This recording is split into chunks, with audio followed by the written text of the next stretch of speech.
chers amis, chers camarades. Alors, je constate avec plaisir que les injonctions à la sobriété de Macron ne vous ont pas coupé l'envie de faire la fête. Et j'espère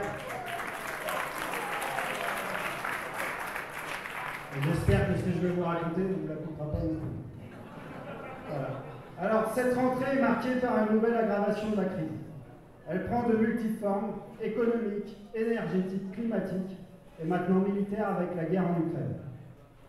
Cette guerre sur le continent européen, qui a fait déjà plus de 30 000 morts, est venue brutalement rappeler que la guerre n'est pas réservée aux pays pauvres, à l'Afrique ou au Moyen-Orient. Elle est venue rappeler que les rivalités économiques entre les grandes puissances peuvent se transformer à tout moment en véritable guerre. Car si des soldats russes se battent contre des soldats ukrainiens, cette guerre oppose de plus en plus ouvertement la Russie et les États-Unis. Alors bien sûr, Poutine, le chef de la bureaucratie, formé au KGB, plein de mépris pour les peuples, a envahi l'Ukraine et a dressé l'un contre l'autre deux peuples liés par des siècles d'histoire commune. Et là, récemment, dans une terrible fuite en avant, il vient de mobiliser 300 000 nouveaux jeunes russes. Mais depuis 2014, les États-Unis armaient et entraînaient l'armée ukrainienne. Depuis 6 mois, ils interviennent sans retenue derrière Zelensky. Ils lui fournissent des armes, des instructeurs et leurs puissants moyens d'espionnage. Ils ont transformé cet acteur, élu président par des oligarques corrompus, en héros national. Zelensky répète, après ses conseillers américains, et sans jamais consulter son peuple, que l'Ukraine fera la guerre jusqu'au bout. Pour vendre leur gaz de schiste à la place de celui de Gazprom, pour affaiblir durablement la Russie, les États-Unis sont prêts à prolonger cette guerre. Ils le font sans risquer la vie d'un soldat américain, mais avec la peau des Ukrainiens et des Russes. À travers les sanctions et les contre-sanctions, cette guerre n'affaiblit pas seulement Poutine, mais aussi les capitalistes européens, concurrents des Américains. Et cette guerre, elle risque de durer. Elle risque aussi de s'étendre à tout moment. En déclarant qu'on doit être prêt à faire des sacrifices pour défendre nos valeurs, Macron veut préparer les esprits à la perspective de la guerre. Pour l'instant, il veut nous faire accepter la flambée du prix du gaz et l'augmentation des budgets militaires. Mais demain, il s'agira d'envoyer des jeunes à la guerre. Alors, comme le disait si bien Anatole France il y a 100 ans, on croit mourir pour la patrie, en fait, on meurt pour les industriels et les banquiers.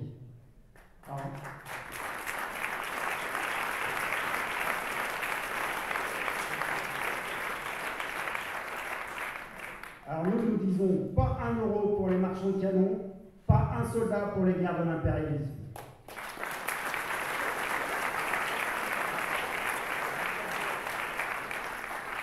La guerre en Ukraine est le prétexte tout trouvé pour justifier les attaques contre les classes populaires.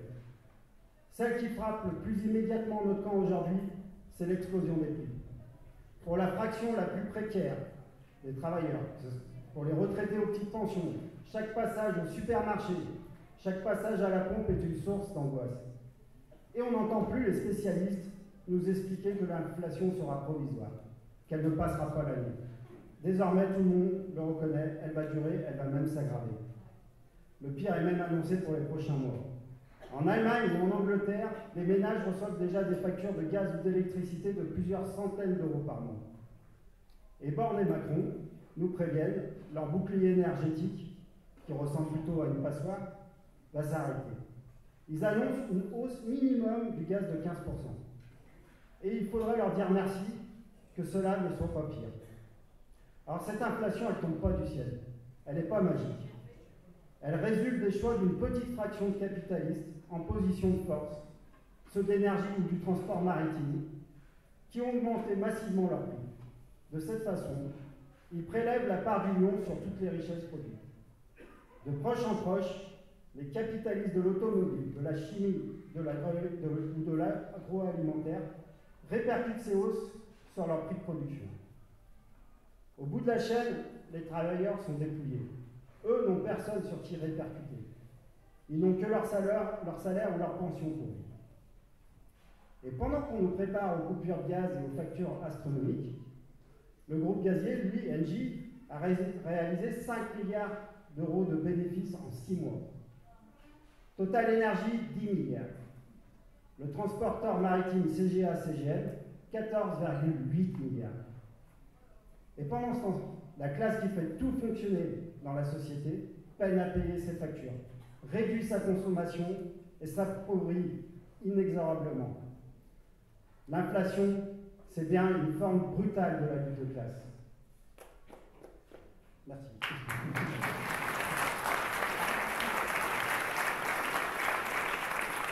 Alors, face aux prix qui flambent, dans diverses entreprises, des travailleurs débrayent ou se mettent en grève pour des augmentations de salaire.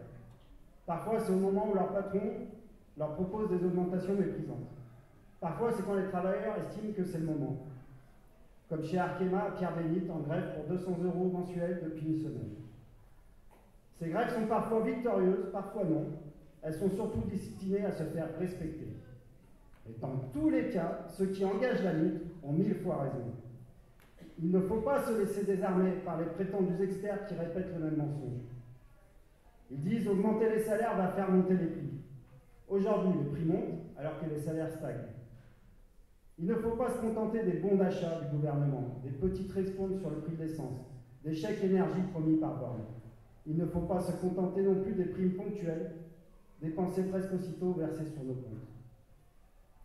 Face à toutes ces hausses, il n'y a qu'une seule façon pour ne pas couler, c'est d'imposer que les salaires augmentent au fur et à mesure que les prix augmentent. Il nous manque chaque mois 300, 400, voire 500 €. Et pour que ces augmentations arrachées ne soient pas immédiatement mangées par l'inflation, il faut imposer l'indexation des salaires sur les prix.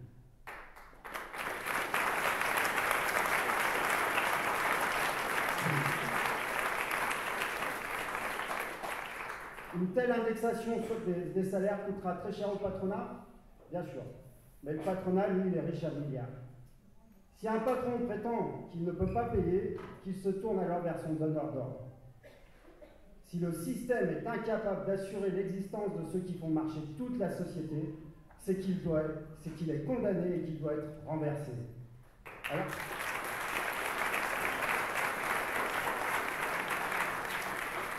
Alors bien sûr, des grèves isolées, entreprise par entreprise, ou des journées d'action comme celle qu'organise la semaine prochaine la CGT, Solidaire et FSU, ne suffiront pas.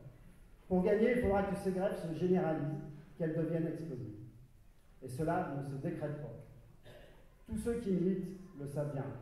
Ils savent que le moral et la combativité de notre classe est actuellement très bas. Mais c'est le programme qu'il faut défendre inlassablement autour de soi, car c'est le seul qui permettra de nous en sortir. Il faut multiplier les discussions au travail avec ses voisins pour convaincre qu'indexer les salaires sur les prix, c'est notre bon droit et que nous avons la force collective d'imposer notre dû.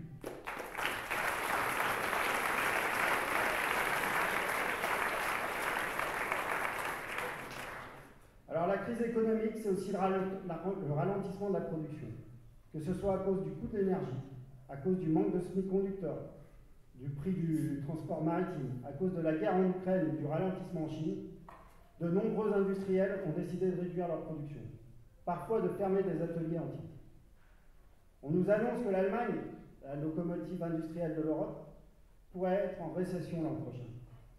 En France, la mise à l'arrêt de Duralex ou d'Ascométal a été médiatisée. D'autres, dans la sidérurgie ou la chimie, s'y préparent, comme le groupe Domo, qui a racheté la branche polyamide de Solvay, en particulier à Saint-Fond-Belle-Étoile, et qui prévoit des arrêts de production dans les prochains mois. À chaque fois, les travailleurs en CDI sont mis au chômage partiel et perdent une partie de leur prime. Et quant aux intérimaires et aux travailleurs sous-traitants, c'est carrément leur boulot qu'ils perdent. La baisse de la production a des causes bien plus profondes que le coût de l'énergie. Les capitalistes n'ont pas confiance dans l'avenir de leur système. Ils réduisent leur production, ils anticipent la transition énergétique qui sera aussi hasardeuse que coûteuse. Ils font grimper les prix pour accumuler par avance les profits nécessaires aux futurs investissements. Le cas de l'automobile est éloquent. Carlos Tavares, patron de Stellantis, ex-groupe PSA, le répète dès qu'il est interviewé. Nous avons privilégié les véhicules électriques et les véhicules haut de gamme qui ont de meilleures marges. En clair, ils ont produit moins de véhicules, mais plus chers. Ceux qui ne pourront plus acheter de voiture marcheront à pied ou prendront les transports en public défaillants. Mais les actionnaires Stellantis, eux, ils ont réalisé 8 milliards de profits en 6 mois, en hausse de 40% depuis l'an dernier. Alors chez Renault Trucks, où je travaille, les carnets de commandes sont pleins, mais les capacités de production ne suivent pas. Sous prétexte de futurs passages à l'électrique, les patrons de Volvo Trucks ne veulent pas faire d'investissement. Ils préfèrent refuser des commandes et faire travailler les ouvriers au maximum.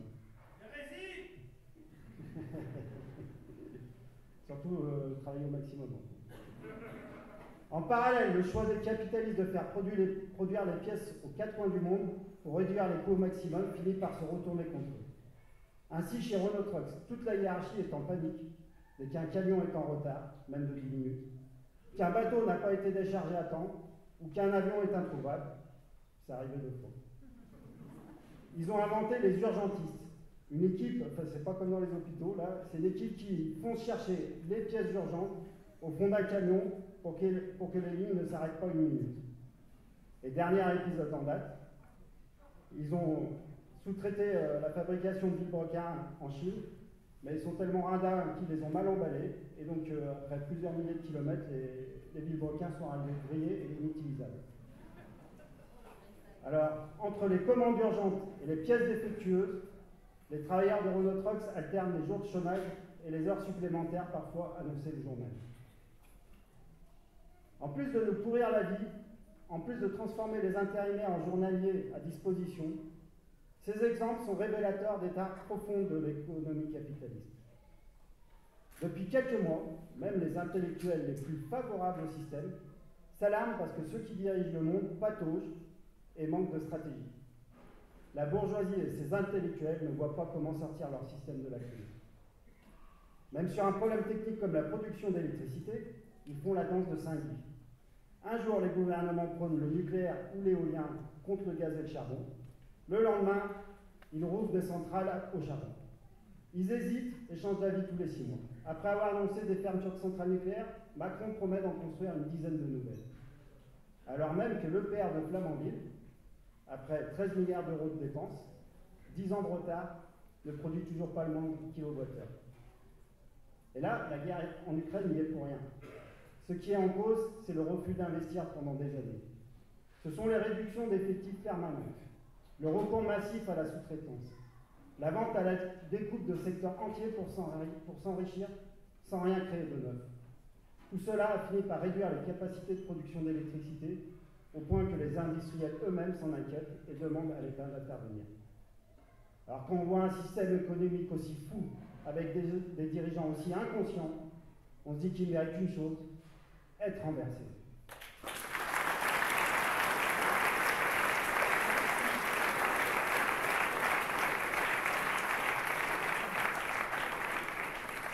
Alors, il y a une chose que les capitalistes font très bien, les capitalistes et leurs serviteurs politiques, c'est de faire payer tous les problèmes aux classes populaires. Quand Macron nous dit c'est fini le temps de l'abondance, et qui nous promet du sang et des larmes, ce n'est pas juste une campagne pour préparer les esprits à accepter des sacrifices. Et ce n'est pas juste le programme de Macron, avec sa morgue et son mépris de classe. C'est le programme exigé par la bourgeoisie dans les prochaines années, dans tous les pays. Ce qu'ils veulent, c'est que tout l'argent disponible dans la société soit distribué aux capitalistes. La part qui revient aux travailleurs, aux chômeurs, aux retraités, doit être réduite à la portion congrue. Macron le martèle, s'il veut reporter coûte que coûte l'âge de départ à la retraite, ce n'est pas que les caisses sont vides, mais parce qu'il veut dégager plus de richesses pour financer les multiples cadeaux que l'État fait aux capitalistes. Des millions de travailleurs devront travailler plus longtemps pour toucher la même somme, voire moins. Des millions d'autres ne tiendront jamais jusqu'à la retraite et partiront avec des pensions de misère. Toute la campagne du MEDEF, relayée par les ministres autour des emplois non pourvus, a le même objectif. L'objectif de montrer du doigt les chômeurs, de les faire passer pour des feignants qui refuseraient d'aller travailler, et l'objectif ainsi pour justifier une nouvelle réforme de l'assurance chômage. Une nouvelle réforme de l'assurance chômage qui aura comme conséquence de tirer tous les salaires vers le bas, en obligeant les chômeurs et les travailleurs qui enchaînent les emplois précaires à accepter n'importe quel emploi à n'importe quelle condition. Alors nous disons clairement, aucun travailleur ne doit tomber dans le panneau. Il faut refuser d'opposer ceux qui travaillent dur pour un salaire insuffisant à ceux qui se désespèrent au chômage.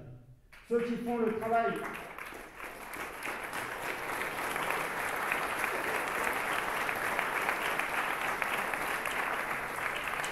Il faut refuser d'opposer ceux qui font le travail de 2 ou 3 à l'usine à ceux qui doivent survivre avec le RSA ou avec une allocation handicapée parce qu'ils ont été cassés par le boulot.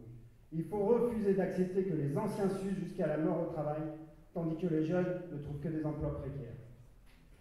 Le travail disponible et utile dans la société doit être réparti entre tous les bras disponibles, tous statuts confondus, qu'on soit CDI, CDD, intérimaire. Et tout cela sans perte de salaire. Chacun doit pouvoir apporter sa contribution à la société dans la mesure de ses capacités ou de son âge. Et chacun doit pouvoir en vivre dignement. Et c'est au patron de payer intégralement.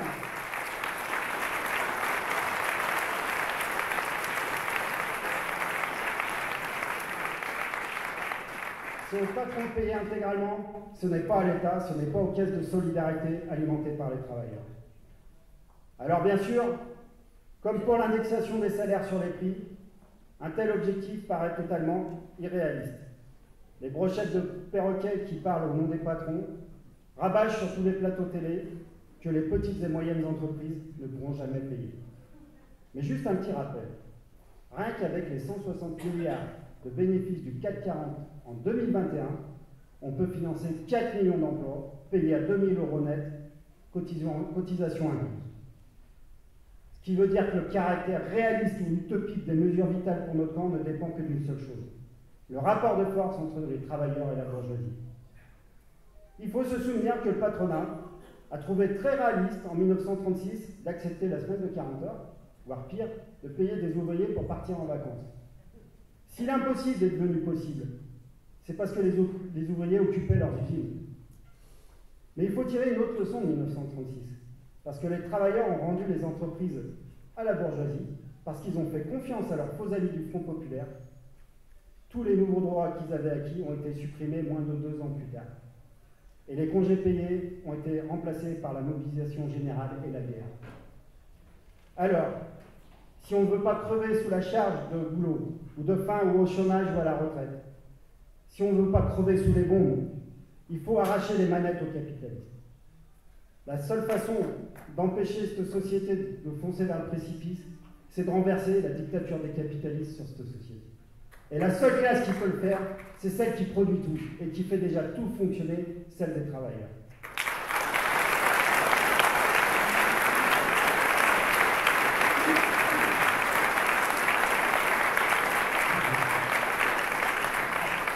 Car elle seule peut mettre réellement les entreprises, les centrales électriques, les transports, les hôpitaux, les services de la collectivité, au service de la collectivité. Alors bien sûr, on part très loin. Notre classe sociale, nos collègues de boulot, que ce soit à l'usine ou au bureau, les travailleurs en général ne sont pas conscients de la force qu'ils représentent. Ils n'ont pas conscience qu'ils sont l'avenir de la société. Tant que les classes populaires resteront passifs, un tel programme restera de la propagande. Mais cela peut changer très vite.